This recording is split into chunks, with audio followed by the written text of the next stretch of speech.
பொதுவாக கடவுளுக்கு இந்த நெய்வேத்தியம் பண்ணுங்க, உங்களுக்கு நினச்சதெல்லாம் நடக்கும். இதை வாங்கி வாசலில் கட்டுங்க, லக்ஷ்மி தேவி உள்ளே வருவாங்க. பூஜை ரூமில் இதை வச்சு விளக்கேற்றுங்க, சாம்பிராணியில் இதை போட்டு சாம்பிராணி ஏற்றுங்க, அதை பண்ணுங்க இதை பண்ணுங்கன்னு ஏகப்பட்ட கண்டிஷன்ஸ் போடுறாங்க. ஆனால் உண்மையிலுமே நம்ம கடவுளை கும்பிட்றப்போ இதெல்லாம் பண்ணால் மட்டும்தான் கடவுள் நமக்கு ஆசீர்வாதம் கொடுப்பாங்களா? ஏன் அப்படி? ஒரு அப்பா கிட்ட நீங்கள் பிடிவாதமாக ஒரு விஷயத்த கேட்கும்போது என் புள்ள கேட்குதேன்னு செய்வாங்களா? இல்லை அந்த பிடிவாதத்துக்கு நமக்கு ஐஸ் வைக்கிறதுக்காக இதெல்லாம் பண்ணுதேன்னு சிரிப்பாங்களா? எனக்கு ஒரு விஷயந்தான் புரியவே இல்லை. நீங்கள் கடவுளை அப்பான்னு நினைக்கிறீங்க, அப்படி தானே? அப்போது உங்கள் அப்பா கிட்ட நீங்கள் பிடிவாதமாக கேட்கணும், இல்லை கெஞ்சி கேட்கணும், இல்லை கொஞ்சி கேட்கணும். ஆனால் இந்த மாதிரி லஞ்செல்லாம் கொடுத்து கேட்கணுன்னு ஏன் ஒரு வரையறை கொண்டு வரீங்க? எனக்கு அது புரியவே இல்லை. நான் இது வரைக்கும் என் அப்பாவுக்கு எந்த லஞ்சமும் கொடுத்ததில்ல, எந்த இதுவும் நான் பண்ணது கிடையாது. நான் இது வரைக்கும் ஒரு விரதம் கூட இருந்தது கிடையாது. அதுக்காக நான் ரொம்ப நல்லவ அப்படிலாம் நான் சொல்லலை. ஆனால் என் பக்தியில் எந்த குறையும் நான் வைக்க மாட்டேன்.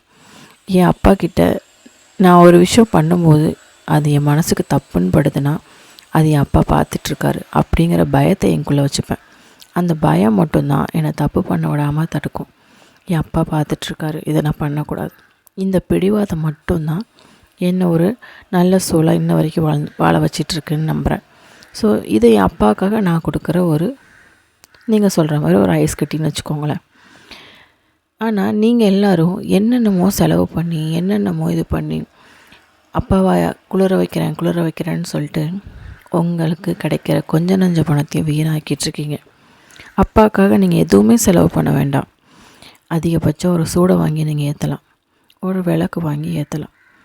இதை தாண்டி நீங்கள் வேறு ஏதாவது பண்ணணும், மற்றவங்க சொல்கிறாங்கங்கிறதுக்காக தாம் தூம்னு செலவு பண்ணணும்னு முயற்சி பண்ணிங்கன்னா அதில் உங்களோட மன நஷ்டமும் பொருள் நஷ்டமும் தான் நடக்குமே தவிர வேறு எந்த ஒரு விஷயமும் மாறப்போகிறது கிடையாது.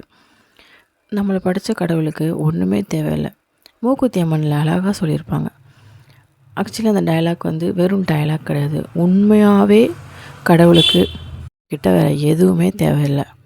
நீங்கள் மனம் உருகி அப்பா எனக்கு இதை எப்படியாவது தாங்கப்பான்னு நீங்கள் விடுற ஒரு சொட்டு கண்ணீரில் நீங்கள் பிடித்த பிடிவாதம் இது வரைக்கும் வச்ச ஐஸ் எல்லாமே கரைச்சி போயிடும்.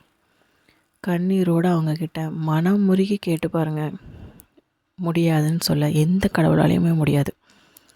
கொஞ்சம் லேட்டாக்குவாங்க, இல்லை அதை கொடுத்தா உனக்கு கெட்டது வரும் அப்படின்னா கொடுக்க மாட்டாங்க. மற்றபடி நீ கேட்ட எந்த ஒரு விஷயத்தையும் தரமாட்டேன்னு எந்த கடவுளாலையும் சொல்ல முடியாது. ஏன்னா நம்ம கண்ணீருக்கு அவ்வளோ வேல்யூ இருக்குது. ஆனால் அந்த கண்ணீரை நம்ம கண்டவங்களுக்கும் யூஸ் பண்ணி வேஸ்ட் பண்ணி டைம் லைஃப் எல்லாத்தையும் ஸ்பாயில் பண்ணிகிட்ருக்கோம். கடவுள் நம்ம கண்ணீருக்கு அவ்வளோ வேல்யூ வச்சுருக்காரு.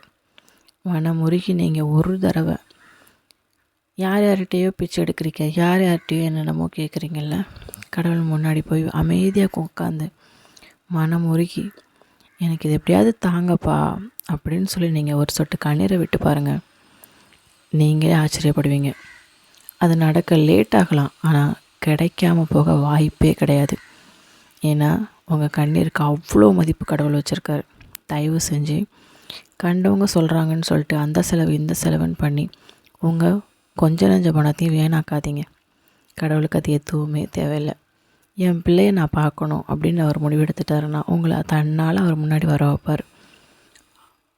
என்ன உருண்டாலும் பிறண்டாலும் உங்களுக்கு தரணும்னு அவர் முடிவெடுத்துட்டாருன்னா யார் நினச்சாலும் தடுக்காமல் அதை உங்களுக்கு கண்டிப்பாக தரவும் செய்வார். ஸோ உங்களுக்கு அது கெட்டது, அது உங்கள் கிட்டே இருந்தால் உங்கள் லைஃபே ஸ்பாயில் ஆகிடும். இந்த ஒரு பதில் அவருக்கு இருக்கிற பட்சத்தில் தான் நீங்கள் கேட்குற விஷயத்த உங்கள்கிட்ட இருந்து தள்ளி வைப்பார தவிர மற்றபடி உங்களுக்கு கொடுக்க மாட்டேன் அப்படின்னு சொல்கிறதுக்கு அவருக்கு எந்த ரீசனுமே இல்லை.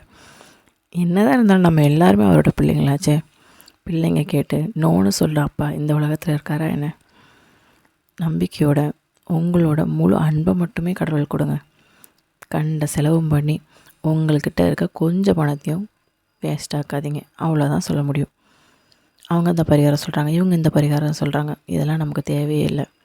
நம்மளை படைச்ச அப்பாவுக்கு எதுவுமே நம்மகிட்ட தேவையில்லைன்னு முதல் நம்புங்க. கடவுள் எப்போவுமே உங்கள் கூடவே இருப்பார். அந்த நம்பிக்கையோடு இந்த லைஃப்பை இதுக்கப்புறம் சந்தோஷமாக லீட் பண்ண முயற்சி பண்ணுங்கள். புரிஞ்சிருக்கும்னு நினைக்கிறேன். புரிஞ்சிருந்தா ரொம்ப சந்தோஷம்.